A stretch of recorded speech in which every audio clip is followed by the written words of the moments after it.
मत एक मार्कर में इंक डाल कर दे दे मेरे को, इंक यहीं पे पड़ी है रही। तो बच्चों क्वेश्चन नंबर 13 कुछ ऐसे बोल रहा है D is a point on the side of B C of a triangle. तो एक ट्राइंगल अपने को लेना है, एबीसी करके बना देते हैं। ले जा इंक, तो यहां से ले जा, मार्कर वहां से उठा ले। ट्राइंगल एबीसी अपने को बनाना है और बीसी साइड के ऊपर डी पॉइंट अपने को लेना है। मैंने पॉइंट ले लिया यहां पे। आगे क्या बोला है, such that ADC, angle ADC है तो भैया एंगल एडीसी बनाओ तो सही, ये वाला angle ADC is equal angle BAC के अपने को इक्वल दे रखा है and then we have to proof is given है। गिवन में फटाफट लिखो क्या गिवन है, angle ADC is equal angle BAC and we have to proof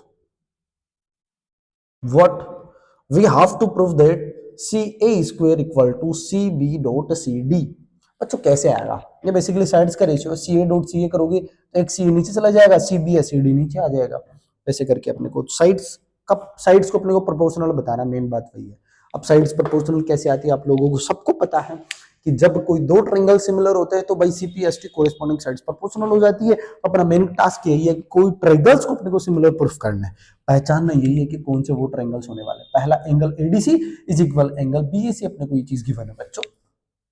तो आप लोग सोचो कि एक तो एंगल है, एक ट्रायंगल है एडीसी करके और एक ट्रायंगल है बीएसी करके।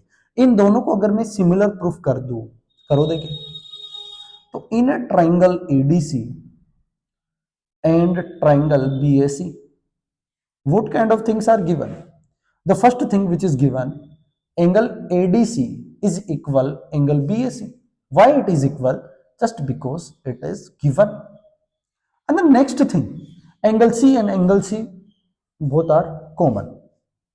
So angle C and angle C I can write here common. तो बच्चों easily by AA criteria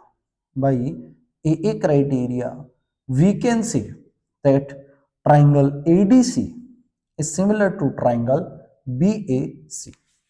यही अपने को करना था।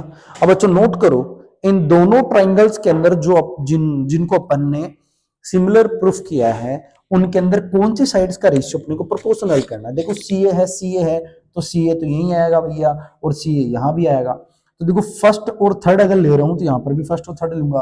तो बाई CPST क्या बोलोगे बच्चों, बाई CPST क्या बोल सकते हैं, CA क्या किया फर्स्ट और थर्ड का, इधर भी फर्स्ट और थर्ड का आएगा CB। समझ रहे हो ना, रेशियो कैसे ले रहा हूं वो काफी इंपॉर्टेंट है। फर्स्ट थर्ड तो इधर भी फर्स्ट थर्ड लेंगे। अब क्या करना आपको, सेकंड थर्ड तो इधर भी क्या करेंगे सेकंड थर्ड। तो पहले इसी का लिया था तो CD अपोन में क्या आ जाएगा CA। अब क्रॉस मल्टीप्लाई कर दो, CA और CA क्या बन जाएगा CA स्क्वायर और उधर जाके बन जाएगा CB डॉट CD। बताओ भैया क्वेश्चन इजी है कि नहीं है। बोलोगे सर क्वेश्चन तो काफी इजी है, अपन ने इजीली कंप्लीट भी कर लिया। आगे आपको समझ में आ गया पक्का, वेरी गुड। कमेंट्स के अंदर अपना आंसर जरूर बता सकते हो कि आपको समझ में आया या नहीं आया। क्वेश्चन नंबर 15 की तरफ बढ़ो। क्वेश्चन नंबर 15 आपको क्या बोल रहा है, a vertical pole of length 6 metre cast a shadow 4 metre long on the ground. ठीक है, एक वर्टिकल पोल है जो कि 6 मीटर लॉन्ग है, उसकी जो शेडो है वो 4 मीटर लॉन्ग की बन रही है ग्राउंड के ऊपर। At the same time a tower cast a shadow 20 metre long, find the height of the tower. अपने को टावर की हाइट अपने को बतानी है। बच्चों क्या चीजें गिवन है वो फटाफट पहले वो लिख देते हैं। तो क्वेश्चन नंबर 15 में आपको पहले तो पोल गिवन है, फिर आपको टावर गिवन है और दोनों से रिलेटेड कुछ बातें करी है कि पोल की हाइट 6 मीटर है और इसकी शेडो जो ग्राउंड पे बन रही है वो 4 मीटर लॉन्ग है। ठीक है, इसको नाम अपन दे देते हैं ABNC। ABNC बेसिकली पता है कि पोल तिरछा तो खड़ा होने से रहा, 90 डिग्री बना के खड़ा होगा तो ये राइट एंगल ट्रायंगल बन गया। Another tower is also given, the length of tower that we have to find, इसको नाम मैंने दे दिया PQR, but shadow is given that is 28 metre long. I hope I am correct, 28 metre long correct आपको दे रखी है। We have to find PQ, ये अपने को नहीं पता, ये निकालना है। तो चीज को समझो, सेम टाइम के ऊपर यहां पर आपके सामने क्या है, दो ट्राइंगल्स आपके बन रहे हैं। आपको मैं छोटी सी चीज समझाना चाह रहा हूं, चीज को समझने का ट्राई करना बच्चों। मान लो कि अपना सन है और यहां पर एक टावर है, यहां पर एक पोल है,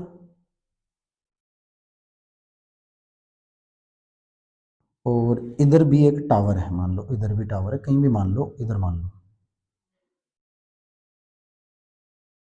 अब इसी चीज को समझो कि दोनों के ऊपर होगा, दोनों के ऊपर होगा, और दोनों के ऊपर सनलाइट आएगी, और जिस एंगल पे आएगी वो भी दोनों का क्या होगा, सेम होगा ना।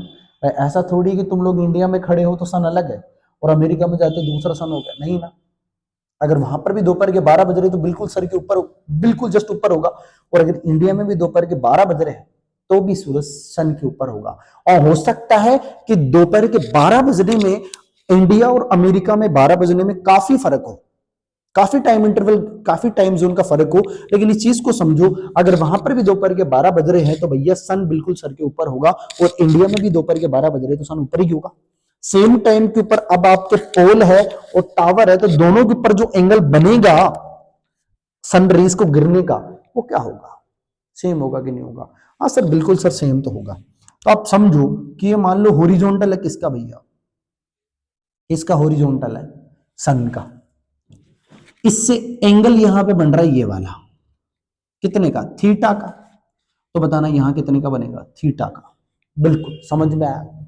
सेम वे, सेम टाइम के ऊपर जब इसके ऊपर भी बनेगा तो सेम प्रोसेस यहां पे होगी, मतलब इधर वाला जो एंगल होगा वो भी कितने का बनेगा बच्चों, थीटा। तो ये भी कितना बनेगा, थीटा का। अब चीज को समझो, इन दोनों ट्रायंगल्स के अंदर 90 90 सेम है और एक एक एंगल और इक्वल है, तो बताओ क्या दोनों ट्रायंगल्स आपके सिमिलर होंगे क्या। एक क्राइटेरिया से बोलोगे यस सर होंगे, जरूर होंगे। क्यों होंगे, समझ में आ गई वो बात, तो कमेंट बॉक्स के अंदर जरूर बता देना कि हाँ सर बात समझ में आ गई, क्यों आ गई पता हमको लग गया। और अगर अभी भी डाउट हो सन वाले के अंदर तो मैं आपको वीडियो रील के थ्रू जरूर बता दूंगा।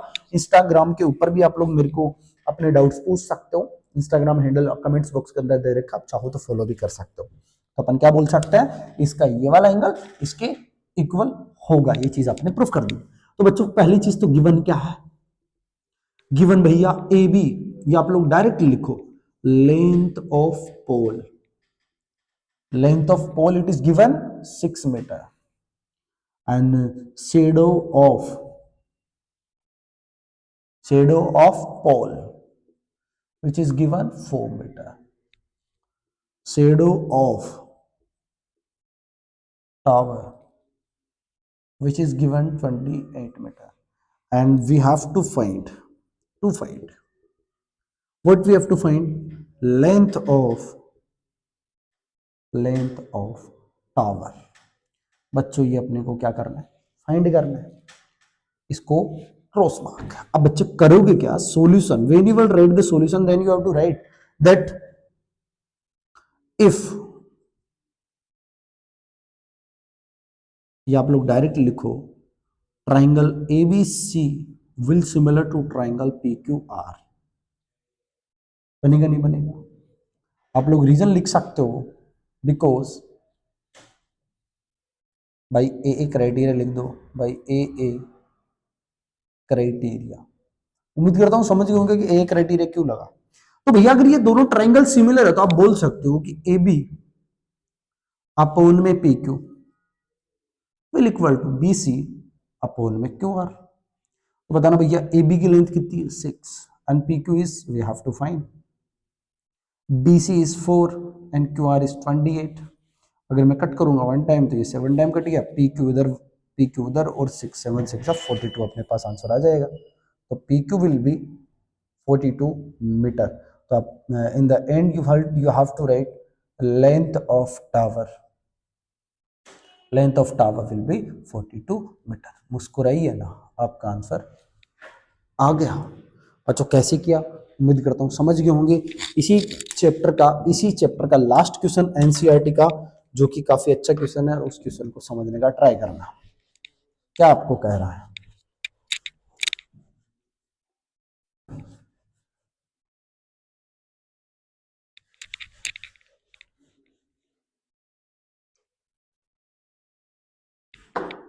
क्वेश्चन नंबर 16,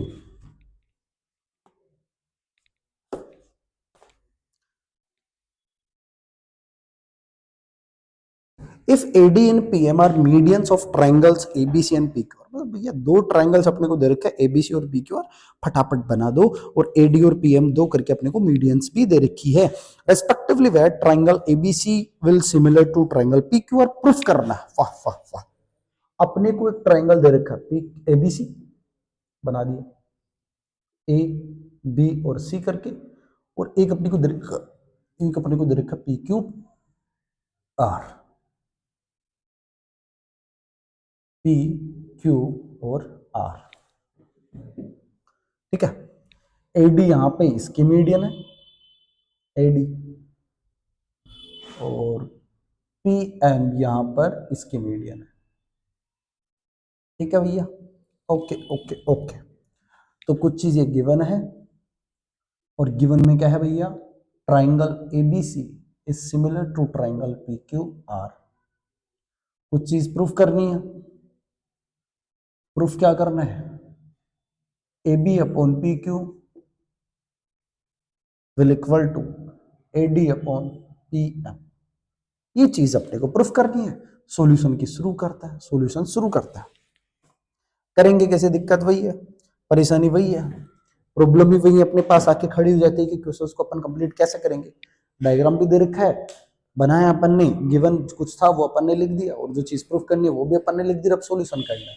ए B upon P Q notice करो, और A D upon P M notice करो। भाई A B upon P Q ये रहा, और A D upon P M ये रहा, ये कब आ सकते हैं, जब ये ट्राइंगल इस ट्राइंगल के सिमिलर हो। तो कैसे लाने, बड़ी सिंपल सी बात बच्चों आपको दे रखी है कि आपको ये ट्राइंगल सिमिलर दे रखा है, so you can write here if triangle ABC is similar to triangle PQR. बेवकूफ तो नहीं है क्वेश्चन वाला कि आपको ऐसे ही फालतू में चीज दे दी होगी, अगर ऐसा है देन corresponding sides proportional हो जाएगी, तो लिख दो, then what we can write, AB upon PQ, yeah of course, will proportional to BC upon QR, of course, will equal to AC upon PR। अब AC upon PR जाए भाड़ में, इसका तो मतलब ही नहीं है AC upon PR का, अपने को चाहिए AB और सॉरी AB PQ BD और QR। अब BD और Q हम इनके हेल्प से ला सकते हैं, भाई BC और QR क्या है, दो टुकड़ों में बट रही है D की वजह से, वो भी इक्वल है। So what I can write here, I can do here AB upon PQ as it is, and BC का हाफ एंड QR का हाफ, तो AB upon PQ आ गया अपनी जगह, और BC का हाफ में लिख दूं BD, और QR का अगर मैं हाफ लिख दूं QM, तो ये चीज आपकी इक्वल आ जाएगी। इसके अलावा आप ये दोनों ट्रायंगल सिमिलर थे, तो by CPCT you can write that the corresponding sides will be proportional। और उसके अलावा एक और चीज अपन बोल सकते हैं कि this angle will equal to this one also, भाई एंगल बी भी तो इक्वल होगा एंगल क्यू के, बिल्कुल होगा। अब ये चीज आ गई, ये चीज आ गई, इन दोनों की हेल्प से आप क्या बता सकते हो, this triangle is similar to this one, by SS criteria बोल सकते हैं ना। So you have to write in triangle ABD and triangle PQM, what we can do, we can do that AB upon में PQ is equal to BD upon में QM। You have to write the reason as proven, and also angle B will equal to angle Q, it is also by proven, then by SAS criteria क्या लिख देंगे, triangle ABD will similar to triangle PQM बच्चों, then by CPCT, then also we can say that the corresponding sides will be proportional। corresponding sides will be proportional means आपको क्या चाहिए था, AB upon PQ first second, तो इधर भी first second, तो AB upon में PQ will equal AD first third, तो उधर भी फर्स्ट थर्ड, AD upon में PM, स्वाहा, जो चाहिए था आ गया। बच्चों उम्मीद करता हूं समझ में आ गया होगा। आपको नेक्स्ट किस चैप्टर से रिलेटेड वीडियो चाहिए कमेंट्स करके जरूर बता देना। तब तक के लिए बिल्कुल जय हिंद, पढ़ते रहो, मस्त रहो, मौज में रहो, प्रैक्टिस करते रहो, 100/100 जरूर लाने दिमाग के अंदर रखना।